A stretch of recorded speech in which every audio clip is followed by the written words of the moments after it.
Hello, and welcome to the Mindful Movement Podcast. I'm your host, Les Raymond. Thanks for tuning in today for another episode. If you've listened to me, you know that I think about the human experience quite a bit. And unfortunately, I have a history of getting down about it.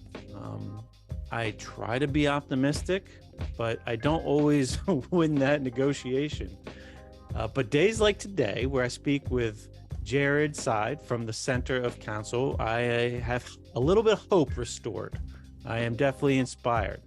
I do feel that the collective suffering that permeates the fabric of this planet has a lot of healing it needs. And Jared does a ton of work facilitating more social connection, more human connection in real life, in person, with real people that really need it.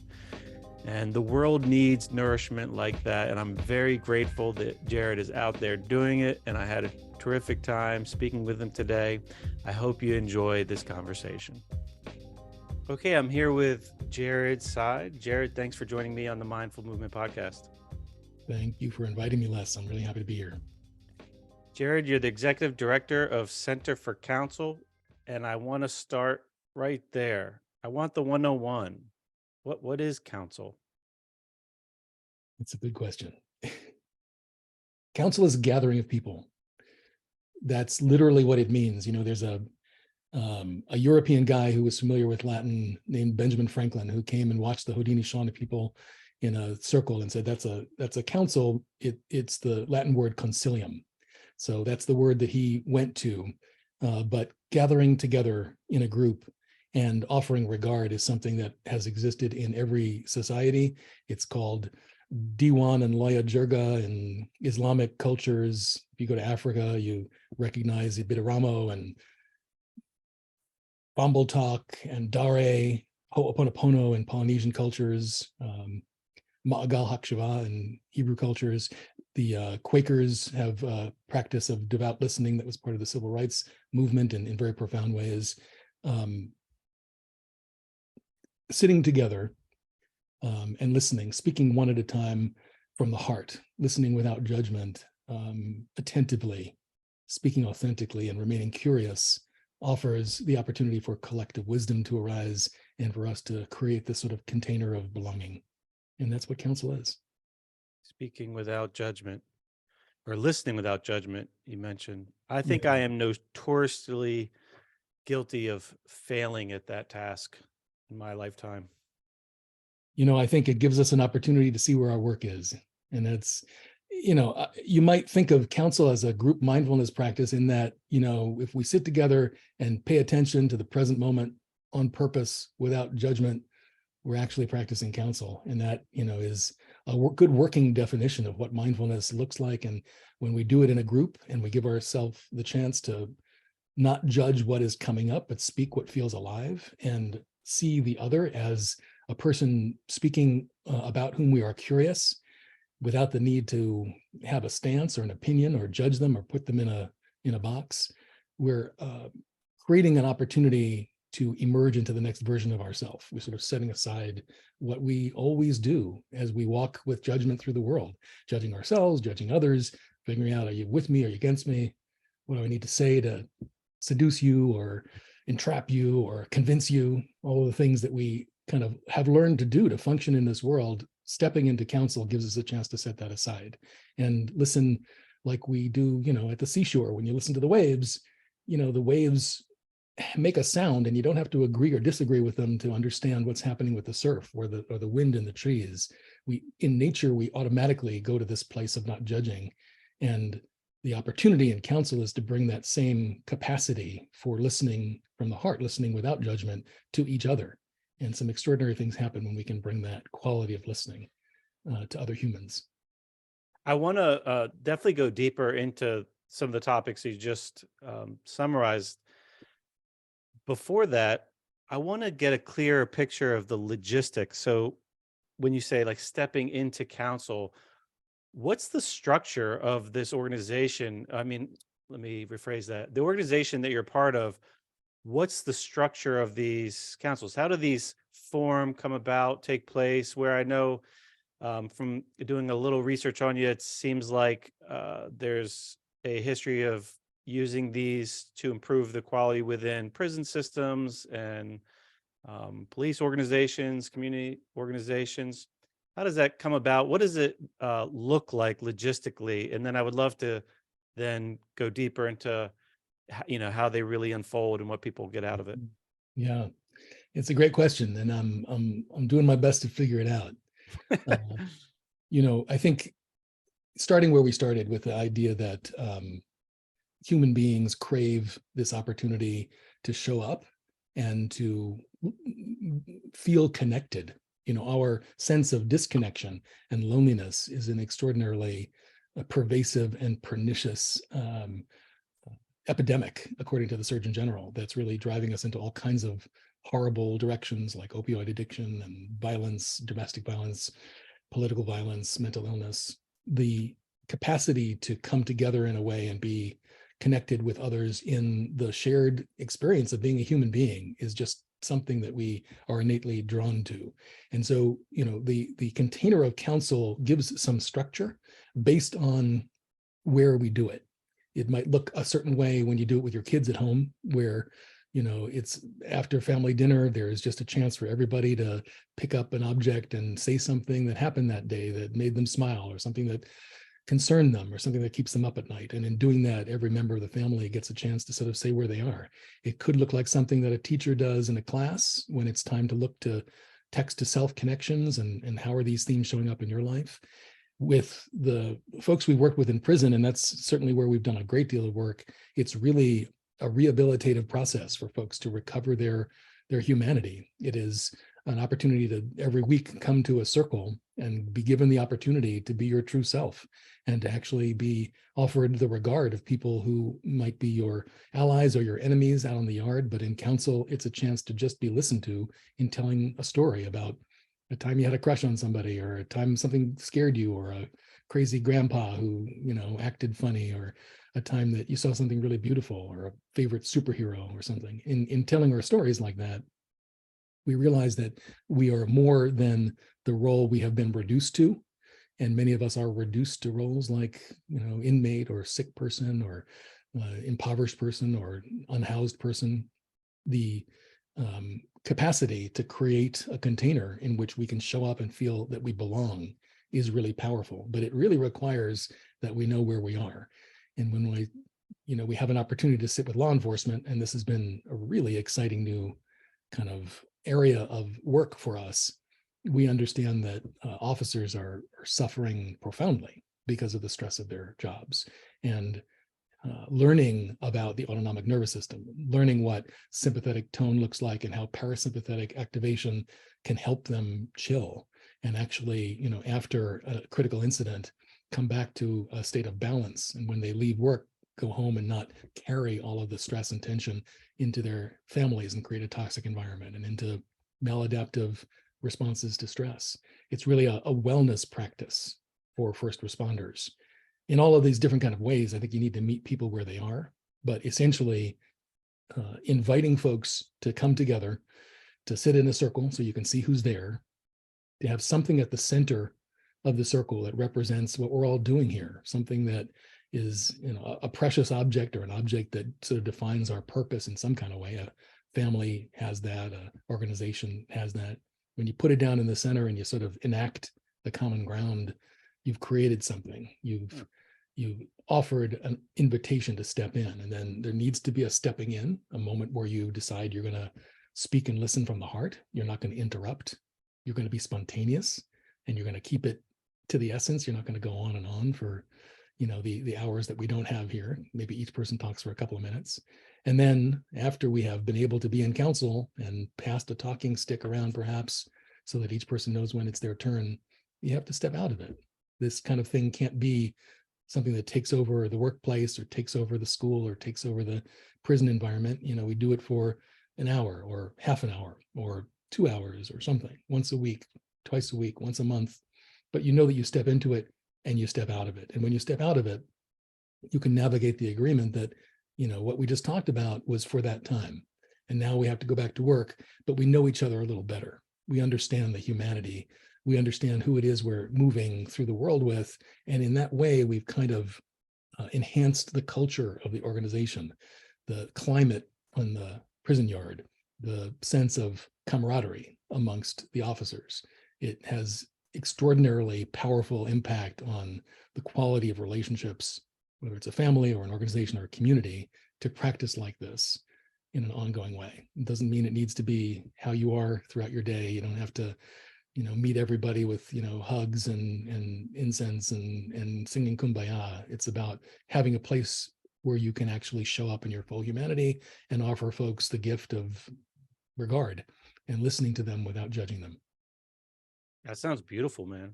So you just take turns going around the circle, essentially talking about whatever is inside you at that moment that you feel like needs to come out. And So I then think people just observe and try and don't interpret.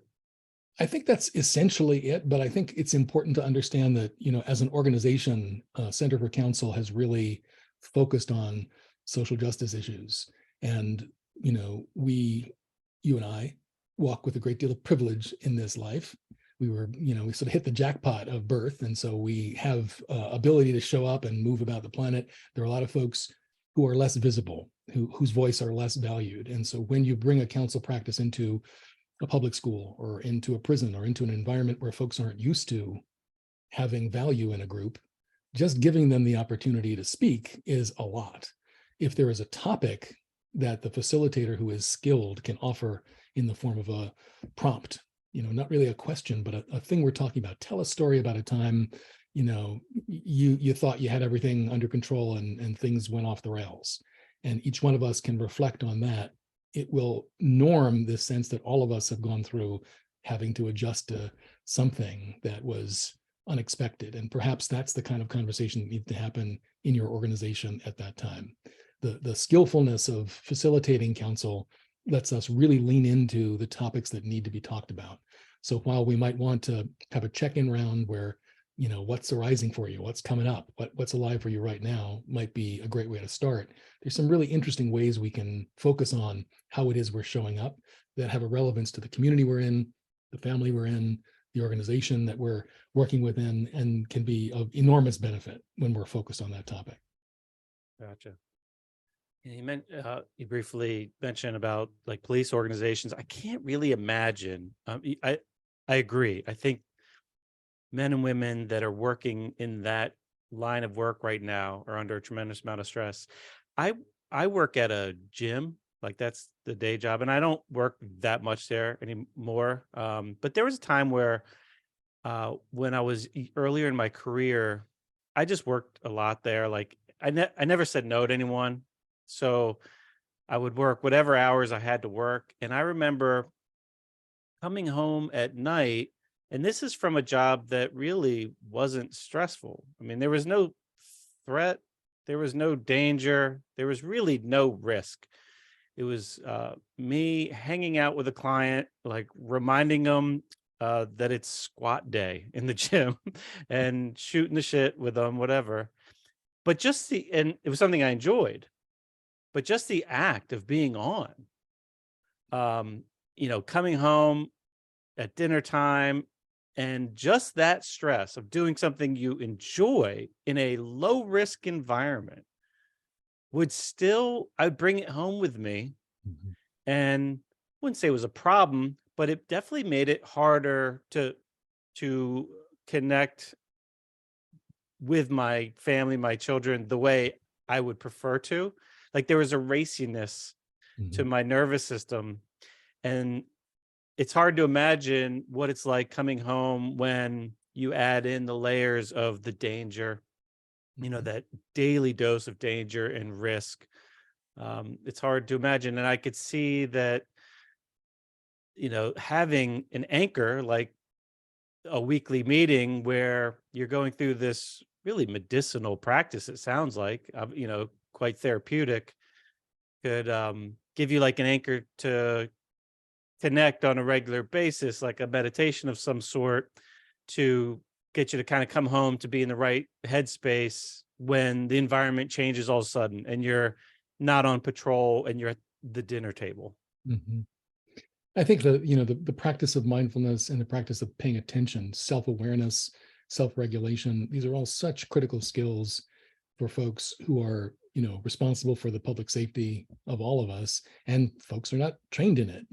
Police training does not include this. And, it's interesting, the way I found my way to law enforcement was really through the work we did in prisons, which has been extraordinary and also a very problematic environment where it's really about us and them, depending on your race and your affiliation, where you come from. Folks certainly throughout California have to pick a side, and when it's go time, there's a conflict, you better be with your brothers or your sisters, and you better be ready to defend whatever it is that needs to be defending.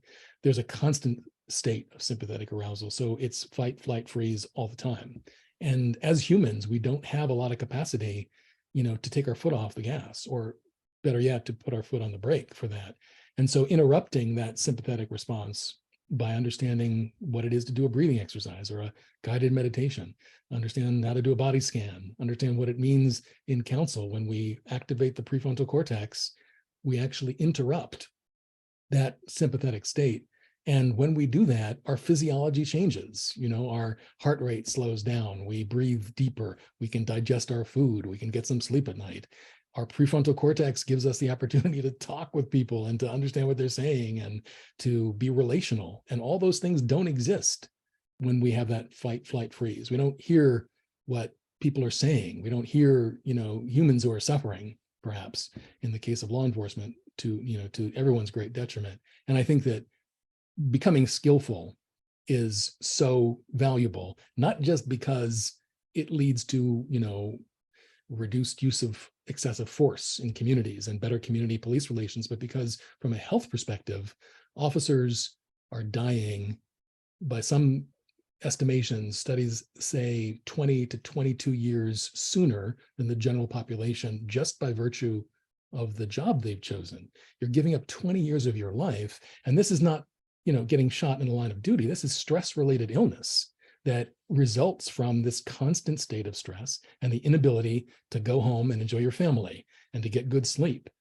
People deal with stress by going out drinking and getting violent and hypersexuality and all kinds of things that are not actually allowing you to come down off of this. And, the chronic aroused state of dysregulation is leading to premature death. And so that was our way into law enforcement, is just, you don't want to be one of these statistics. You want to learn ways to be able to navigate, when it's go time, go. And when it's time to go home, how do we take that drive from work to home to allow ourselves to enter our family dinner in a good way, so we can be a good dad or mom or partner or whatever. And understanding things you can do to activate, mindfulness exercises, breathing exercises, paying attention, is what kind of we're teaching. And the council huddle, we call it, the huddling up with your colleagues. And so in police departments, there are huddles, council huddles, that happen 2-3 times a week, where 5 or 6 officers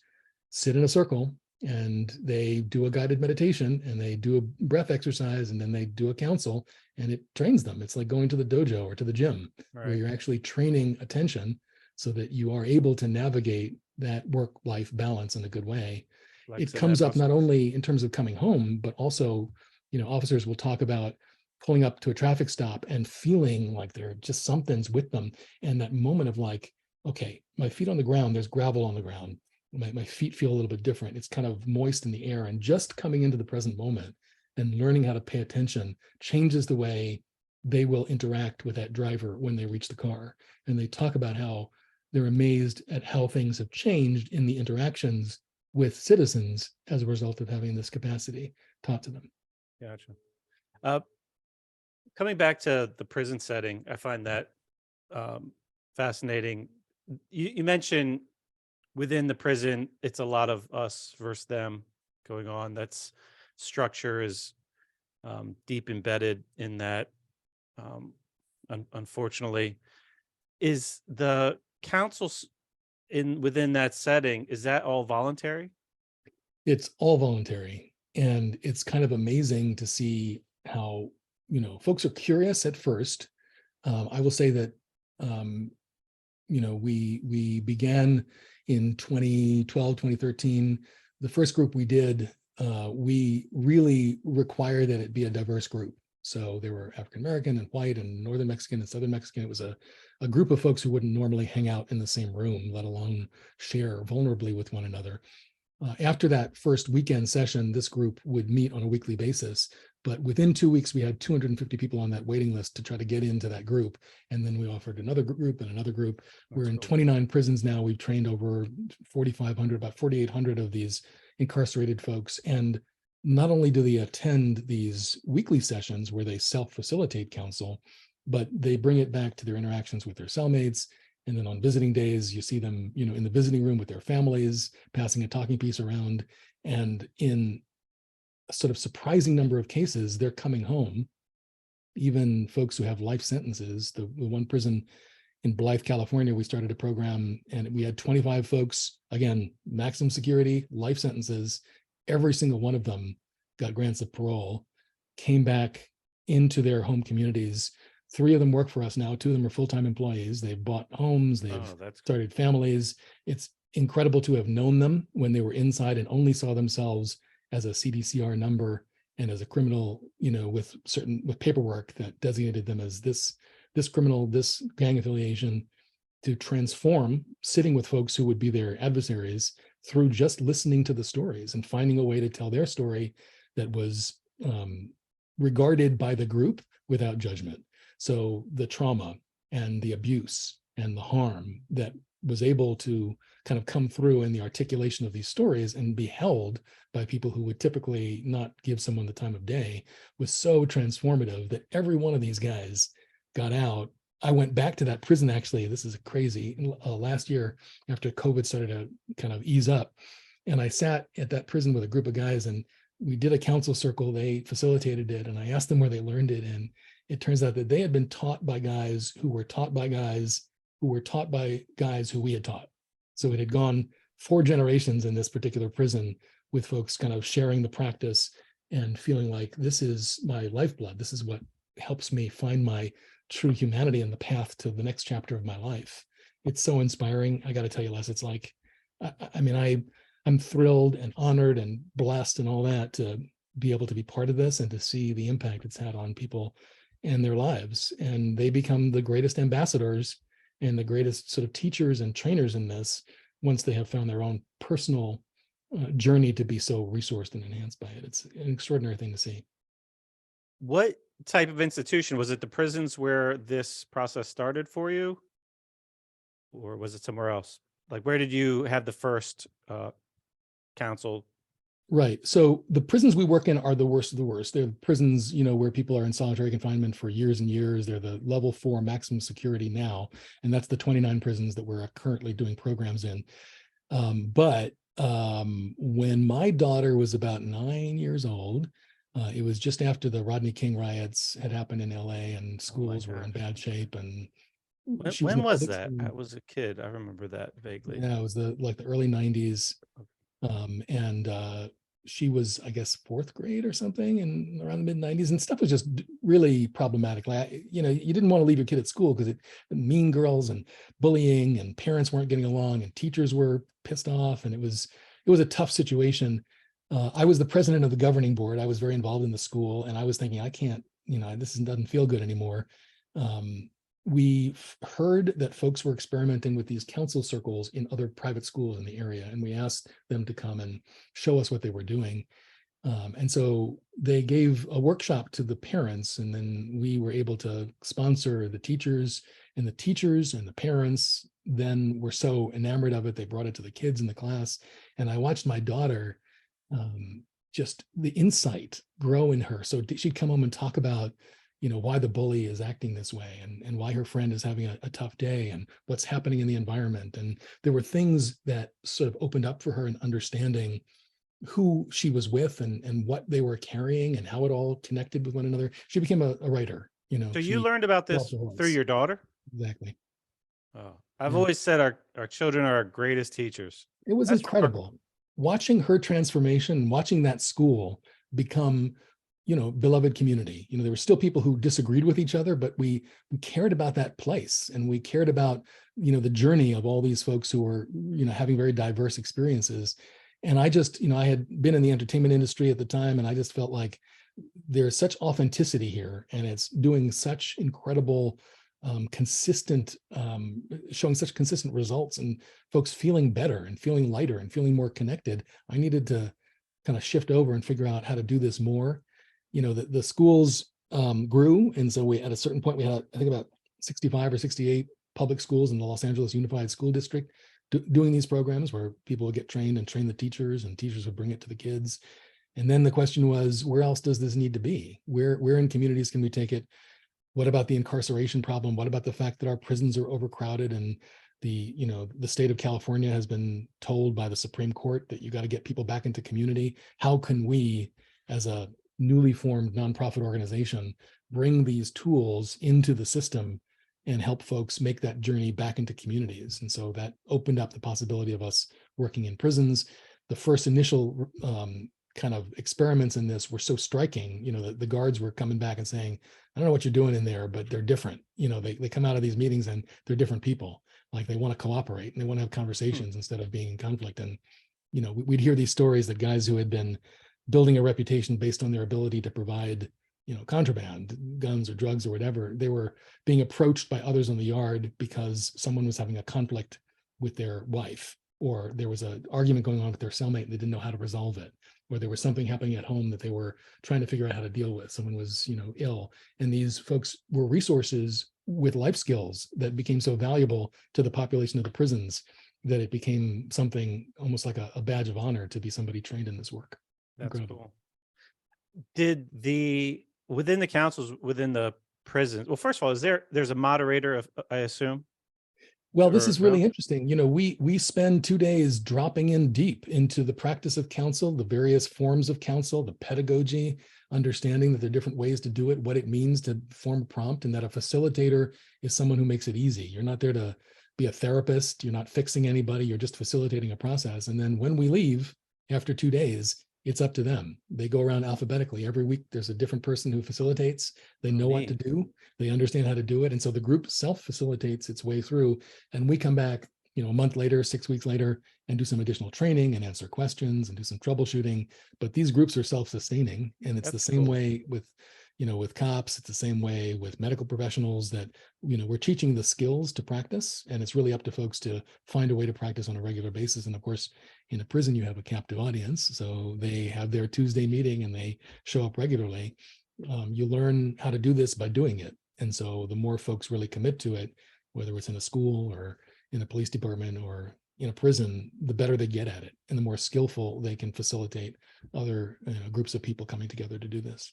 Are there times where it becomes troublesome, where they lose track of the concept of like listening with non-judgment and things escalate? People, you have people that have different beliefs in a circle. Does it ever turn into a shouting match? Or that's kind of why we do this, is to be able to create a space where we're not sharing opinions. A facilitator is not asking, what do you think about the policy that blah, blah, blah. They're asking you to tell a story about a time that something happened in your life. Listening from the heart is a little bit unusual for us. And then speaking from the heart is even more complicated, because the way we usually speak is full of agenda. We usually use communication to get something, done that is part of what we feel we need to accomplish. When you're asked to just say what's alive in a moment and just speak your own story, to use, I and me and not we or you, there's something that happens there that, I remember hearing that Barack Obama, before he was even in the Senate, would have these town meetings when he was a community organizer, and he would ask people to tell a story about the healthcare system and how it impacted your family, or about someone in the military. And so you had a room full of people sharing a story, and you can't disagree with someone's story. You can not listen to their story, but it's your story. That's all you got. And somehow each person showing up and being authentic just creates an opportunity for others to listen and learn a little bit.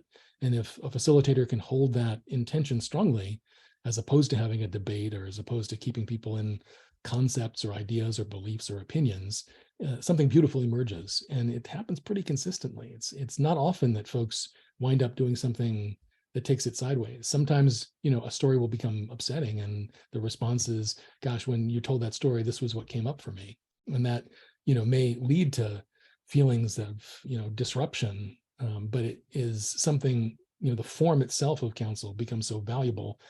Folks protect it, even folks you wouldn't expect, even hardened police officers who come in with their arms folded and rolling their eyes like, I'm not going to talk about my feelings. When you talk about that person who inspired you, the coach that saw your potential, the person that was always there for you and had your back, something tender emerges, and you recognize the fact that being vulnerable leads to trust. And folks often get that backward. They think that you got to be trusting in order to be vulnerable with one another. And I think over and over again, we realize that vulnerability actually is the thing that primes trust. And when trust emerges, it feels good. It feels like you're part, you belong, the community is there for you. And that practice of vulnerability is not something we tend to train in. We tend to ignore that vulnerability is a critical component of any courageous act. You have to be vulnerable, and being vulnerable is something that it can be a strength if we can hold it that way. So we talk about that a great deal, and speaking from the heart is an act of courage that requires vulnerability. And it's very simple, but it's not easy. Right. What is it tapping into? I mean, I'm sure it's tapping into more than one thing, but underlying like this need to fit in, to be seen, to fit in with the community. Is it like the fact that it's providing this very deep embedded need that we all have that is just missing? Mm-hmm. And how part of me feels like it's missing, and conversation is missing too, and that the council is small. You mentioned It can be as small as 2 or 3 people. It can be as large. We do it in groups of 200 to 300 folks. really that big, but so, Oh, yeah. I've heard that. It's funny. I just watched on Netflix recently this documentary short series called Chimp Empire, about following chimps, like a tribe of chimps. And it's interesting. I had no idea how dynamic the like social relationships and the politics of the tribe were. It's fascinating. But it reminded me that like there's part of us that, we're designed for like a certain size. And then and part of this is technology, now that we could travel or we can communicate, and our society's grown so large, and it's hard. It makes it more challenging, or more of an uphill battle to stay connected with the idea of fitting in. Yeah. Because it's like relatively you're smaller Mm-hmm. to the, relative to the pile of people. Mm-hmm. Whereas it was probably not as hard when communities were 150, 200 people deep. Yeah. And so there's like this need that just emerges out of the natural growth of how the population grows. And you combine that with the cultural and societal pressures or norms that are taking it away at the same time. Right. And it really manifests as, a hole that needs to be healed in a way within us. This is a huge issue, and I'm so grateful to the Surgeon General. I mean, Vivek Murthy is saying some things that are extraordinary. And in fact, just this week, the Surgeon General released an advisory on the epidemic of loneliness and isolation, and the healing effects of social connection and community. It's an 80-page advisory. It's akin to, Everett Koop saying smoking is bad for you. We got to stop it. This is such a critical issue, and it underlies so many important crises that we're facing, from physical health to, as I said, violence, things that are tearing apart our society. Humans are wired for social connection, and we have become more and more isolated over time. Social connection is as essential to our long-term survival as food and water.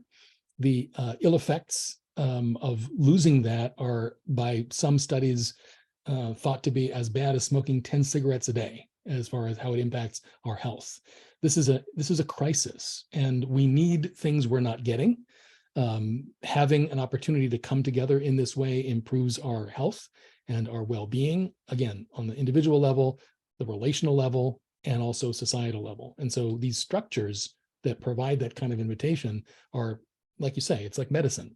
It's more than medicine, it's nourishment, and we are malnourished. And I think, we're facing a moment where coming out of COVID and seeing what effect that had on the health of folks and mental health, emotional health, physical health, and also beholden to social media that wants us to get riled up about the things that we believe and look at other opinions as being the enemy. The sense of us and them that comes from what we're being fed all the time in social media and the political discourse, I think, has got us really agitated and really isolated. And that's a really dangerous place to be.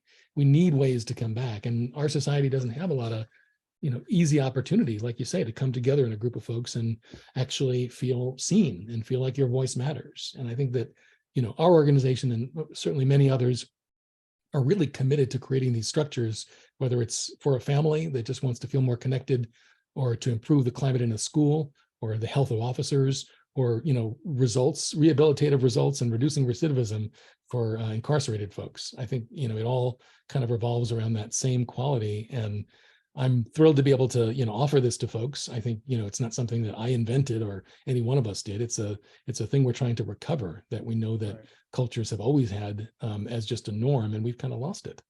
Speaking of cultures, so you've done this around the world in different places. Yeah, indeed. What do you notice when you do this in other places? Is it fairly consistent, like the human condition, the response to the process? Do you see any variation or things that stick out where in certain areas, certain cultures, it unfolds a little differently?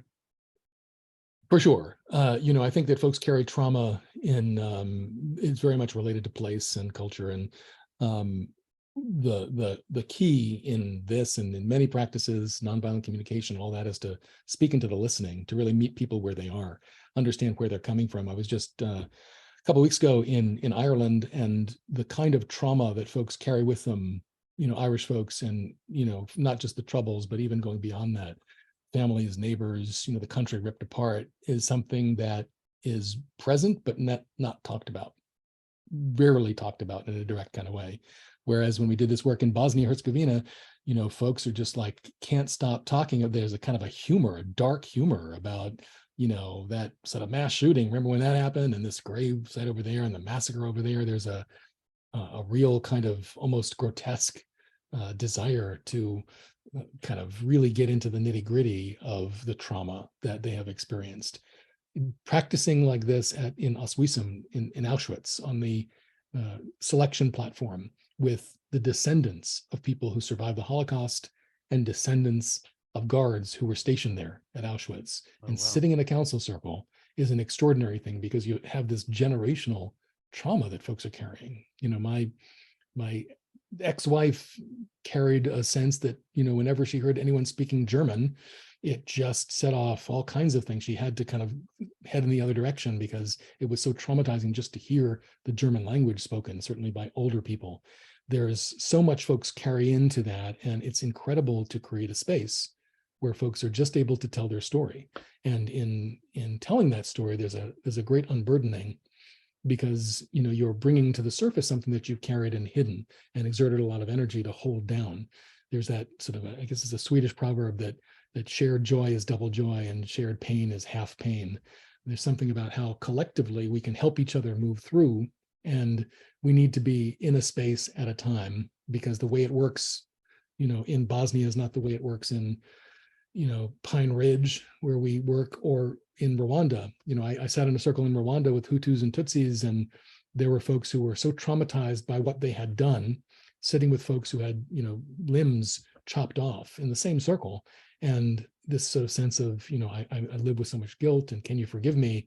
And in that conversation, someone saying, I'm not ready to forgive, but I'm ready to sit in a circle and talk to you. And maybe over time, there'll be some healing. I have a field that needs to be worked. And maybe if you worked in that field for a while, we get to know one another. And how the trauma of being in Rwanda and, having gone through the genocide against the Tutsis, how that plays out in that circle is absolutely unique to that time and place. But the process remains the same. If we show up and allow ourselves to just be present and to tell our story and to listen without judgment to the others, something happens, something emerges that is extraordinarily healing and therapeutic. And again, it's not therapy. No one is there to be a therapist or to fix anyone, but there is something incredibly therapeutic about just creating the opportunity for folks to authentically tell their story and for others to just listen and not judge, but listen with an open heart and with some curiosity. Something shifts. Yeah, curiosity. I know, we're not good listeners in this country, at least the part that I'm exposed to, it seems.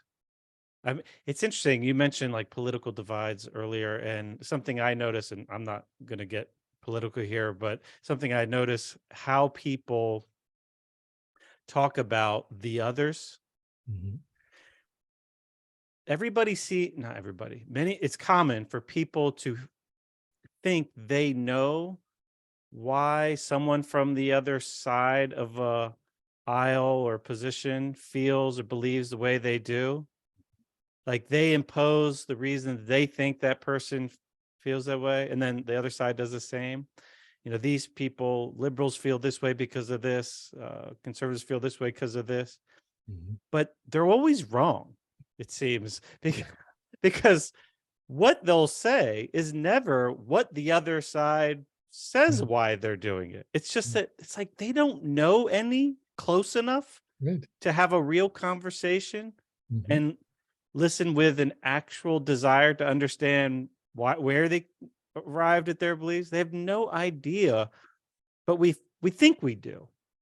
And I think whether, you're listening to Sean Hannity or Rachel Maddow, whatever station you're tuning to, I think you're getting that sense of confirmation bias that of course this is the way it is. These are people, these are figures that I tune into all the time, and they're confirming what I believe.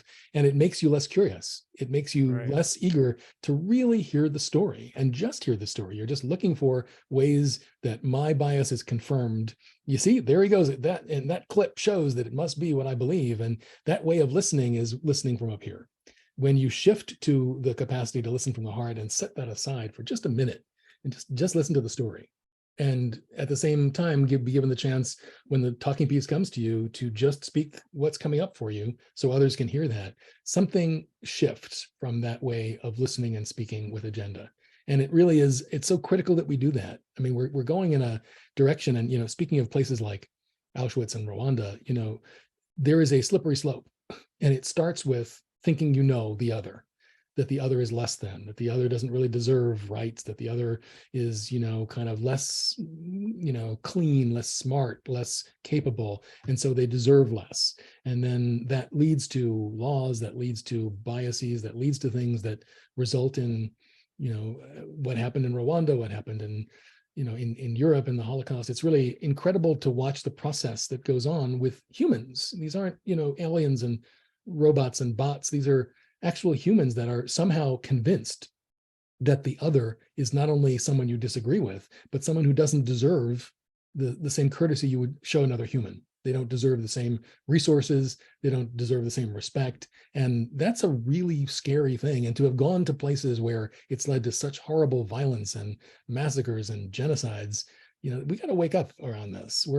There's some stuff happening in our culture now that is really reminiscent of some really ugly times in humanity and the way we deal with one another. And I think there's some things that need to happen that bring us together, right, left, and across every binary that we've created, that give us a chance to really get to know the other and break that down. For us, this idea of beyond us and them is what's so up, in our time, that there is a place in which the person you disagree with may be your adversary when you have a debate, but when you talk about their experience, when they talk about, a story from their past, or a favorite superhero they used to love, or something they do with their kid that they enjoy, something else shows up. It's not just their opinion or who they voted for, what political party they align with. There's something in their story that you realize you share. And I would venture to say there is way more that we share as a commonality than those things that divide us. We just don't take the time to listen to those stories. We get caught in the politics of it and the belief system of it. And so we realize, yes, of course we disagree, but we're also humans that are on this planet, breathing the same air. And the descendants of this person and my descendants are going to have to get along, years from now. So can we find some kind of common ground? Can we move beyond this sense of us and them? I think it's really important that we instill practices that bring that back online, because so much is working against that.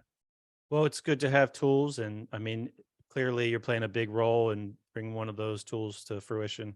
Um, Another tool is compassion. You wrote a book last year Mhm.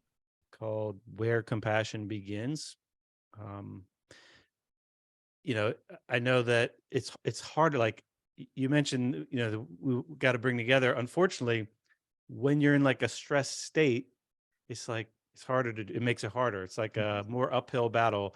Things like compassion or empathy become more challenging. We lean towards more of like a survival state, and we're more likely to treat others like other. Yeah. Um, what drove you to write that book, and how is compassion a tool that we could like tap into? Yeah. I want to first sort of say that I think stress is a really important thing for you to name. I'm glad you pulled that out. And stress is not bad per se. We need stress. Stress is what helps us get things done when it's time to do things. And understanding the autonomic nervous system and the interplay of sympathetic and parasympathetic arousal is a really important and valid thing. And we can see the science in it now. When we are in a stress state, we are good at running and fighting and jumping away from the bus that's coming towards us and taking care of business that needs to be taken care of. And we're not good at digesting, and we're not relational, and we're not good at understanding. Our pupils are dilated in such a way that we can't read, when we are sympathetically aroused. In order for us to revert back to a place where we can actually build community, build relationships, get in tune with our own health and our immune system, we need to be able to navigate. So there's a cyclicity, and we need to maintain the cyclicity of sympathetic and parasympathetic arousal. We won't sleep at night, we won't digest our food, we'll actually get sick if we can't create a good balance. And it doesn't mean never be stressed. It means understand how that works in our lives, and activate that stress response when needed, and understand that we can shift when it's time to get some rest. It's time to have a romantic dinner with our partner. It's time to, hang out with our kids, or whatever it is we're doing, write some poetry, read a book. Those things are no longer, important for us. And so there's sort of an education, I think, that is critical. And the practices that most readily and quickly and effectively help us shift are these contemplative practices like mindfulness, or simple breathing exercises, body scanning, understanding, how it is that we can, your parents told you count to 10 before you do anything. If you're really upset, and I just count to 10, and just the act of counting to 10, you're activating your prefrontal cortex. You're creating, a sense of numbers and abstract thought. That was a neurological intervention that helped you interrupt the sympathetic arousal in that moment, though your parents wouldn't explain it that way. So a lot of these practices that we're interested in teaching folks help in that sort of navigation. I think that, I spent a beautiful 2 years in a chaplaincy program led by Dr. Joan Halifax at UPIA in Santa Fe. Joan Halifax is a great scholar of compassion, and what she found after doing a lot of research on this is that compassion can't be taught. It's not teachable, but that compassion is made up of non-compassion elements that are trainable. So as we understand how to work with our attention, how to understand what self-awareness means to us, how to, really observe the physical phenomenon of breathing, of moving through the world, of the stress in our body, how to understand the negative thoughts, the inner critic, the catastrophizing we do, and our emotional dysregulation, coming into a ability to attune ourselves, to our own, internal system, and to the system of others, to be able to be sensitive and attuned. These are all qualities that are taught in our programs, that the book kind of helps to explain, and that are reinforced in these counsel circles. And I think practicing in this way, learning how to take a backward step, learning how to interrupt this stress response, creates conditions in which compassion can arise. And compassion is not just the ability to listen to someone and to hear their suffering, but then to choose effective action to do something about that suffering. And when I say effective, it means, what's my capacity? How can I help in this moment? How can I give something that's not going to deplete me?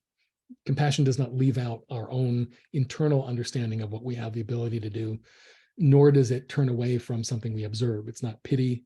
It's not even empathy.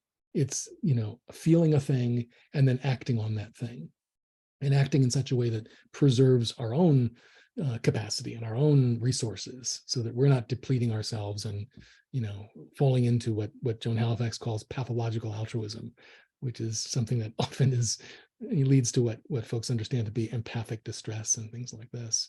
They're skillful ways to deal with our own dysregulation and what we observe in the world around us, that I think can be really beneficial to others and to ourselves, can lead to more resilient health, can create, more cooperative and positive communities. And I think it begins with understanding how to self-regulate, how to become more self-aware, and how to listen better.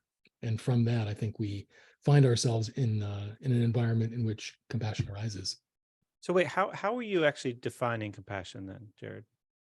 So the capacity to truly listen to another in a way that allows you to set aside all of your beliefs and really bear witness to another, and coupled with that, the choice to do something about that. So if somebody is suffering, we are taking action. If somebody is feeling joy, we are allowing ourselves to be enjoying their happiness with them. It involves our own activating ourselves beyond just listening to that person or falling down a rabbit hole with them. And it's important to understand that compassion requires that not only we feel a thing, but that we do a thing. I guess in my head, I've always held it more like, what is it like for them? What would it be like for that person? Which is the true definition of empathy. And feeling empathy, whether it's emotional empathy or intellectual empathy, really gives us a chance to get in their shoes. And that can be a very valuable thing to sort of see what it is they're seeing or feel what it is they're feeling. And then the choice is, either to go down the rabbit hole with them and to suffer with them, or to ignore them. That's where we begin to look at what compassion looks like, because compassion doesn't just stop at empathy. Compassion really takes it to that active choice as a result. So I think there's I'm sorry to cut you off there. Here, look at me listening. What do you mean by action? So you have an empathetic moment. So somebody sees someone else's experience or hears someone's experience. So they listen, they empathize, but you're saying compassion is a layer of action on top of that. What you do as a result. You could, call the police. You could say, hey, you need anything? You could turn, and sort of seek help. You could move towards them. If you allow yourself to be moved and then to take action that is appropriate action, that is not action that puts you in danger or creates more of a sense of suffering, then you're actually activating compassion in that moment. And compassion arises in the action. It's not just the feeling. Just feeling sorry for someone or liking something on social media or a thumbs up doesn't enter the realm of compassion. You might act empathically, you might have an empathic connection, but if you completely cut yourself off from any sort of action, there's no compassion there. I'm gonna have to sit with that for a little bit. It's definitely feels a little different than how I've been sorting that word in my mind in the past. It does remind me of a experience I had several years ago. It's really unfortunate. I had this cat, Walter, and died in a very unfortunate way. And it was really devastating to me. It was abrupt. And in that day, I had to go to work, and a client of mine who was also like a friend, a peer, like most of my clients are older, but some of them are like, rarely I get someone that's like my age, and it's like a different type of relationship I'll build. And I became pretty close with this guy, and I tell him what happened. I mean, this is an hour after, maybe two. And he says, my neighbor's dog got run over, like recent, like he was trying to one up me. Like he was putting the value of the dog over the value of my cat. Here I am, like freaking miserable, and I was like, that was the worst thing you could say. And then I talked to my father, and he says, well, at least you have your family. At least you have, your health. And that didn't feel good either. And I talked to my mother, and she's like, I'm just so sorry for you. This must just feel so, like, she just like held space for me to feel like shit. And it was like, that's a different thing. So in that scenario, there are three different responses to seeing you suffering, and the skillful action perhaps was holding that space and letting you not feel judged or not feel one-upped or anything. These choices that we make are critical, and it really defines our character when we are confronted with somebody who's having a hard time. Any kind of experience that moves us requires of us that we figure out, now what do I do in response to this so that I can make the situation better? And that sometimes requires just not saying anything, certainly not feeling like you need to fix the person and take away their experience.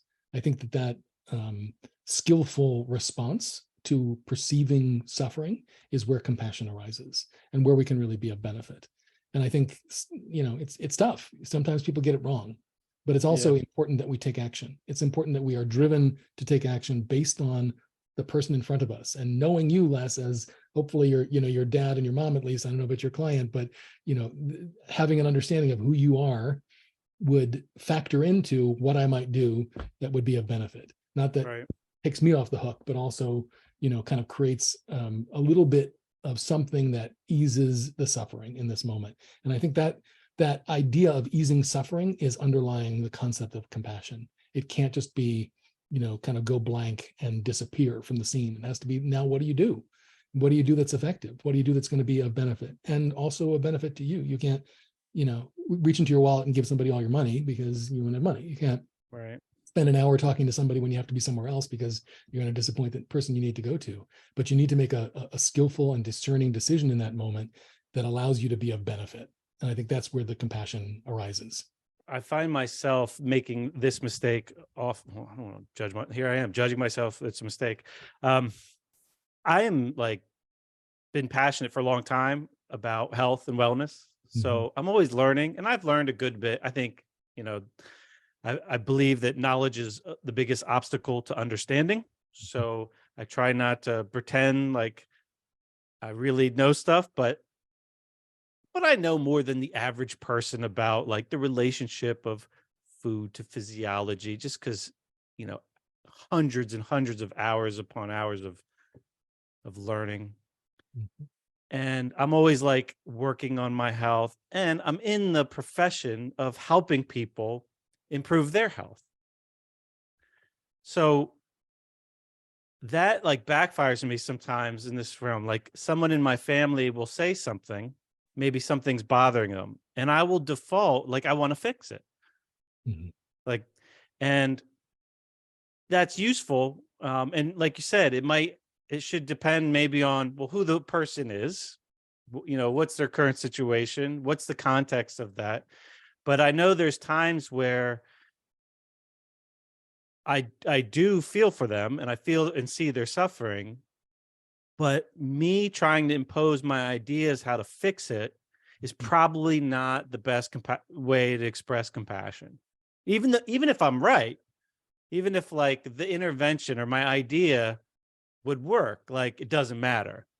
It's not necessarily the right thing to do. And I find myself over the last year or so seeing myself do that more. And so I have a little awareness of it, but it's definitely a trap I find myself falling into.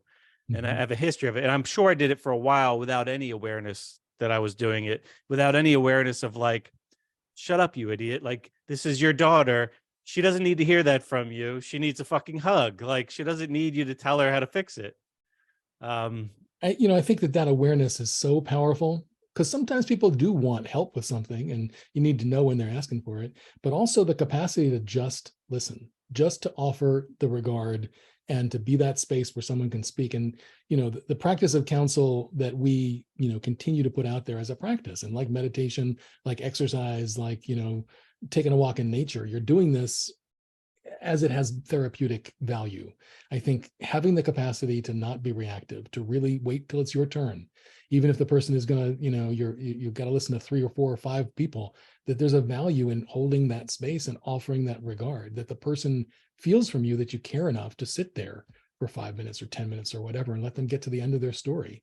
That, certainly for those who are more used to being the ones talking, that can be a really great valuable skill to bring online, because sometimes people just need that, and that can work wonders in terms of their feeling seen and heard and supported, that you just gave them the time to tell their story.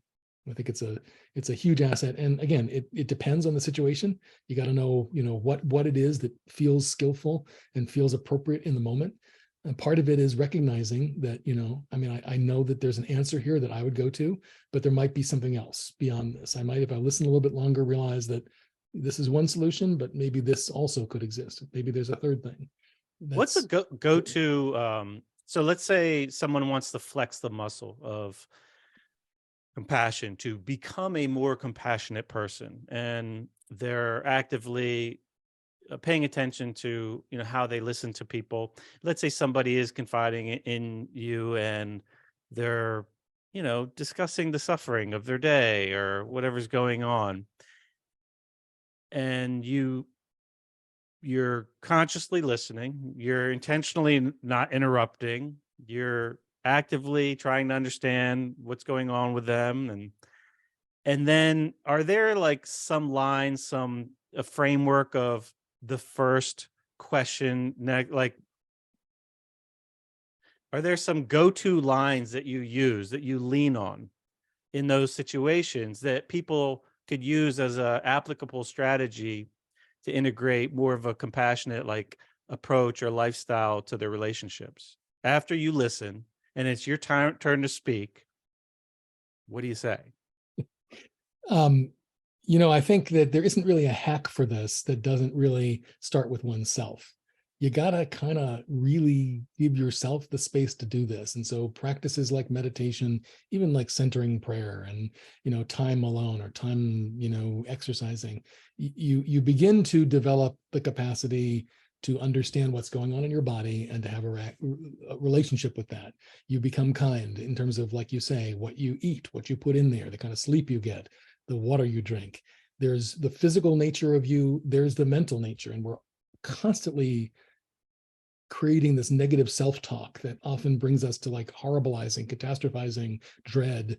Being caught in that is another unkindness that we can bring compassion to, where we say, okay, well, that's the future. I can't do anything about that. And the stuff that's already happened, you got to let that go and just be present in the moment, and bringing yourself to the present moment mentally. There's the emotional version of that, and there's certainly the relational as well. And again, it's in the book. I believe that we must begin by exercising self-compassion. It has to start there. And I think it's kind of that oxygen mask in the airplane thing. It's like, this is, you got to be a self-scientist. You got to really cultivate that compassion for yourself, physically, mentally, emotionally, and relationally, even spiritually, in terms of, what you're doing and what its significance means, and why you're doing what you're doing, and what the impact is going to be, whatever your tradition is of thinking of that, these larger questions. And I think then, in creating that capacity, you share that with another by what, I guess the naval term is coming alongside. You think in your mind that instead of having a interaction with somebody where it's you and them, and you need to like give them a little and then they give a little back, think about what it means to come shoulder to shoulder with somebody. Gotcha. As a naval vessel might do. I was looking for a more direct hack, Jared. I know. It's funny, we make light of a example. What was it? In my household, it's kind of, I guess it's like a running joke in some way. Years ago, my wife and I were at a weekend meditation retreat, and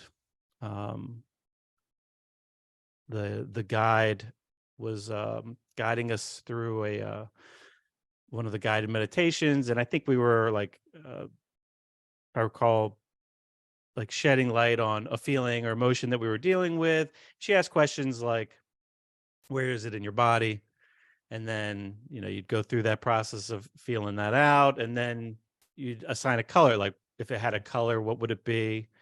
And not that that's not useful. Like, it was a great practice. It was a fantastic facility, fantastic facilitators. It was a great experience. But in my house, we're like childish and immature, and especially my wife. And we'll use that. So, like, if somebody complains in the house, we'll be like, "Oh, where do you feel that in your body? What color is that?" And we'll like take jabs at each other, Mhm. you know, pretending to be, I don't know, pseudo spiritual, compassionate people or something. But yeah, but I was looking for more of like an actual answer. Like, that's a, ridiculous answer. But I was thinking, are there just certain phrases that, so that you could like shape, so you could take your thoughts of how you want to be there for someone and like put them to shape easy, and then you could flex that muscle in practice, and then let that practice grow. I But I think guess that you're there you're is that. saying start with yourself, and I think, yeah, I'm sorry, Les, that I can't give you something a little bit more, kind of like the reduced version of this, but I think it becomes manipulative. Some people like things like motivational interviewing, where you lead folks by the questions you ask. And I just feel like being present with somebody, learning how to truly just listen and be curious, to be present and to be surprised, to notice those things that you weren't expecting, and to, when you kind of get to the point where you see yourself going to that solution, well, if you only did this and you only did that, and here's a plan for you, and I could come back to just being present in the moment and being somebody who can just offer regard. I think gotcha. that capacity to be truly there is something people feel. They feel when you're thinking about something else, or thinking about the thing you're going to say, or that's kind of like my dog who died, or whatever. That's something that's just so disrespectful, because you didn't give the person the time to really be in their feeling and let them get to the end of it. The practice of counsel, gives folks a chance to hold a talking piece, and when they're done, they hand you the talking piece, and then it's your turn. So it's pretty much like organized around the props of the thing, such that you don't have to like, oh, did I leave enough time, or when do I interrupt? You talk when you get the talking piece. And then when you give the Gotcha. talking piece away, you don't talk anymore, and you wait and you listen. And I think that practice instills in you that there's a great benefit in noticing when your attention veers off and bringing it back to the person you're listening to. They will appreciate it. They will feel that kind of presence. They will feel seen, and being seen and being heard is such an incredibly nourishing thing from anybody, whether it's a partner or a trainer, or a colleague at work. Just the fact that somebody took the time to see you and listen to you and give you the space to talk, it's a huge gift. Yeah, for sure. Yeah, I agree. You mentioned a moment ago, um, waiting to think about what you're going to say. That's something I know that I used to do a lot, and now I see it everywhere. Like, you see people doing it. Mhm. I started with my podcast taking notes better, because it allowed me to like dump something real quick so that I could stay with the person. Otherwise, it'd be turning in my head, waiting. And I think that probably your guests could sense that, and certainly your partner, and I'm sure your wife and your Right. kids. There's something about knowing that someone isn't really there for you that really affects you, and it's kind of like, it's disrespectful. It's kind of like a sense of, all right, well, I'll just sort of peter out here and not say the thing, because you're clearly not paying attention to me anymore. The gift of attention, the gift of regard, is huge, and it's a beautiful offering. And I think it actually has the capacity for groups to function in a much more productive way. I'm a huge fan of that. And I think it's Yeah. also a skill. It's like a muscle. You got to go to the gym and you got to build it. Flex it. Yeah. It's like a thing that doesn't just come naturally to some, and it needs to be reinforced with constant practice. You mentioned that word regard. I like that word for that. I know when I used to have a pretty nasty drinking problem, and that's definitely something that drugs, and especially alcohol, do. Like, that disengagement where you're in a conversation with somebody, but you're not really in the conversation with somebody, or like you're not in it for them at all. Um, and I think that is also like rampant in society.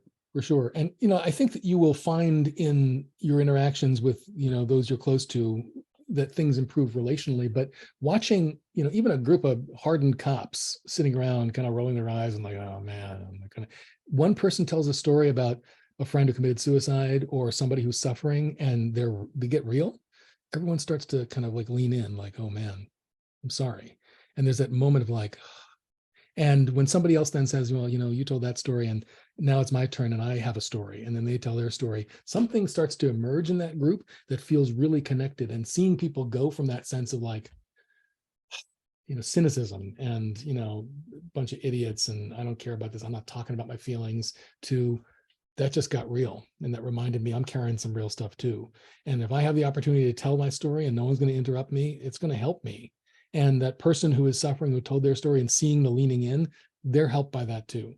There's something so beautiful about seeing that happen, even in the most unexpected ways. And of course, with your family, folks will feel happy that they're getting a chance to talk. But in an environment where it's just not normed, that what is going on inside is something you're not supposed to bring to work. You're not supposed to bring to the job. It just means you're soft, and vulnerability is something to run away from.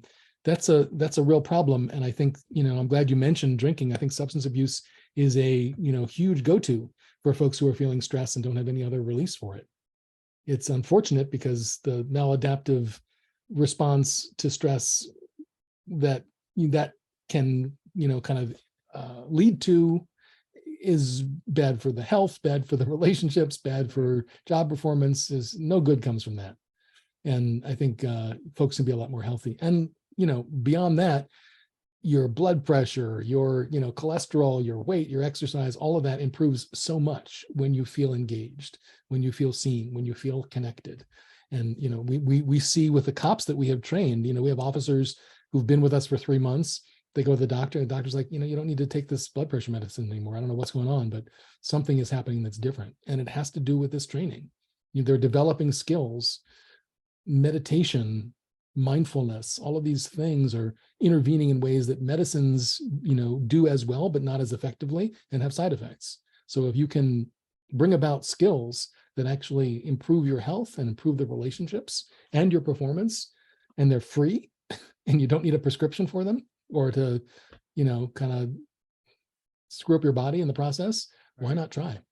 Yeah, and to think over the last few years during the pandemic, like how many people upped their drinking and upped their substance abuse, and how much of that probably emerged from that disconnection with people. It's kind of unfortunate that that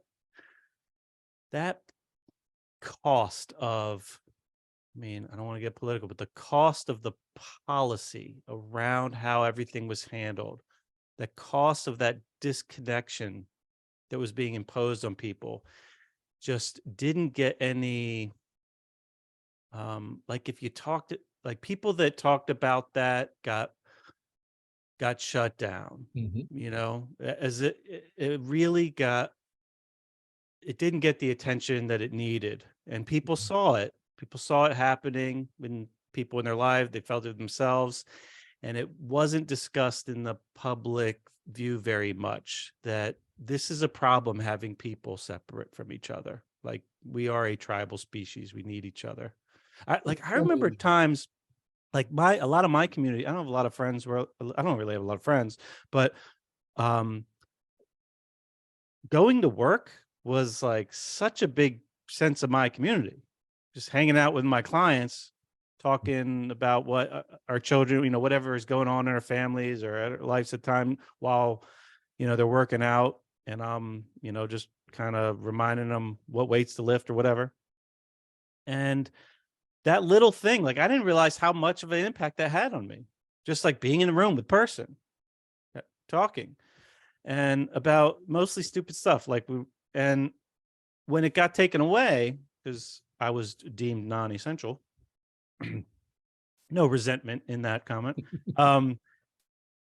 I found myself quite alone. And I remember there were times where I started walking a lot more, and I'd put a podcast in my ear, and just having like a conversation in my ear was like the difference in me not feeling totally alone. Like, even though, I'm not in the room with these people, they don't know who I am. I'll probably never meet these people, but having the voices and getting a feeling like I was in the room with a couple of people having a conversation, got me through half a day or whatever. It really was meaningful, just that little mini dose of connection. And it wasn't even like real connection. It was like borrowing someone else's connection with another person. Right. And you're a healthy, fit guy. The toll that it took on elderly folks, on folks who were sick, not having any human connection.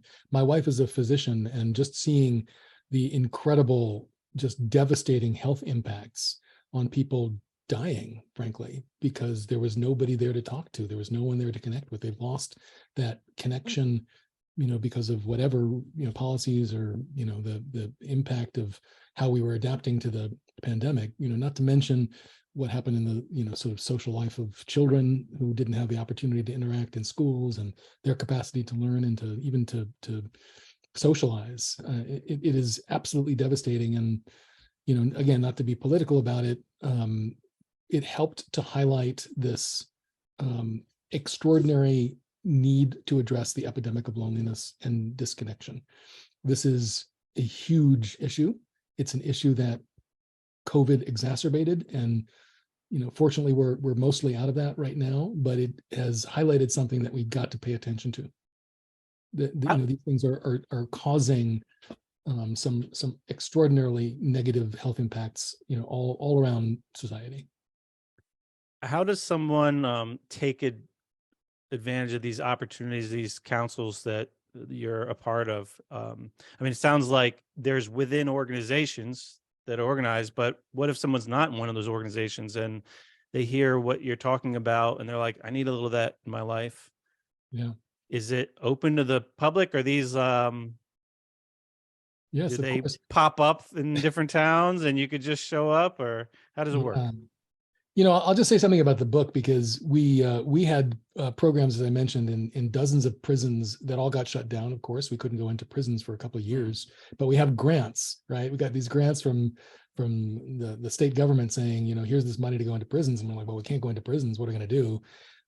We realized that there were individuals who were incarcerated who were writing letters saying, I feel so alone. The guys I used to meet with and talk to, I can't talk to. They won't let me out of the cell. What do I do?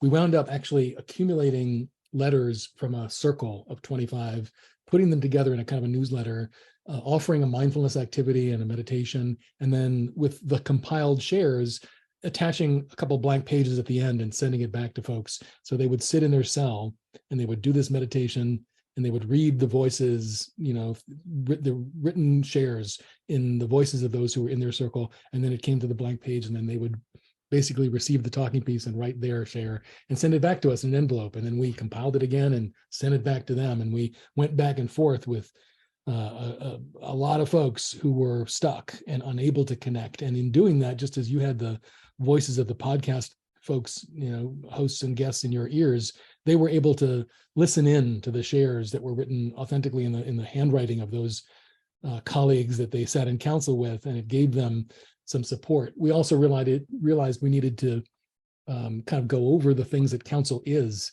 And so we said to the government, let us write a book and finance it. Let us send it to everybody who's incarcerated who might benefit. And so they paid for the creation of the first version of Where Compassion Begins, which was all for incarcerated folks. And as we were doing it, we thought, well, this needs to be something that reaches people more than those who are in prison. So the other version of this is for general audiences, and that's the one that's on Amazon, and folks get it when they donate to our organization. We send them a free copy of this, and it really gives folks the groundwork that they need in order to understand what counsel is, but then on their own, to practice a mindfulness activity, to pay attention to the color green in their life, or how they enter into spaces, or what food tastes like as they eat it. Simple mindfulness activity, and then maybe a prompt to be considering, and then something to take into a circle. So it might be your family, or it might be your colleagues at work. It might be any group of folks that you want to get together and have a conversation with. Doesn't have to be perfect, but it's a chance to practice counsel. And the whole second part of the book is encouragement and 24 separate assignments to do this on your own. Ideally, you'll have a chance to come and sit with us. One of our trainers will lead a workshop, and you'll show up and you'll spend 2 days learning this practice. Whether you sign up for it and come to a counsel training workshop, or it comes to your organization or part of the school that you're part of the community that supports. We're doing this all over. We have trainers. So there's training workshops where people could go to learn about how to be a facilitator, or when you learn the practice of counsel, you leave those 2 days, with enough information to be dangerous, right? You then can, people take it back to their families and say, I want to try something, or they take it into their workplace, or they want to introduce it to their school. Those 2-day trainings are incredibly powerful. And yes, you become a participant, but you also learn what it means to facilitate. So when one comes to one of those, it really gives you everything you need to begin to practice in this way. There's also an online version of these gatherings that anyone can sign up for, and people do from not only just around the country, but folks from Europe and Africa drop in at all kinds of times of day, which is confusing. How do people access that? Where's that? So our website is centerforcounsel.org, and on the first page there's a way to sign up for social connection councils, and they're offered throughout the month. It's a nominal fee that you can kind of give us $5 or $10 and attend one, or if you want to become a donor, you get to come for free. And it's a way to support the organization and actually participate in counsel, and hopefully kind of encourage you to see the value of a practice like this.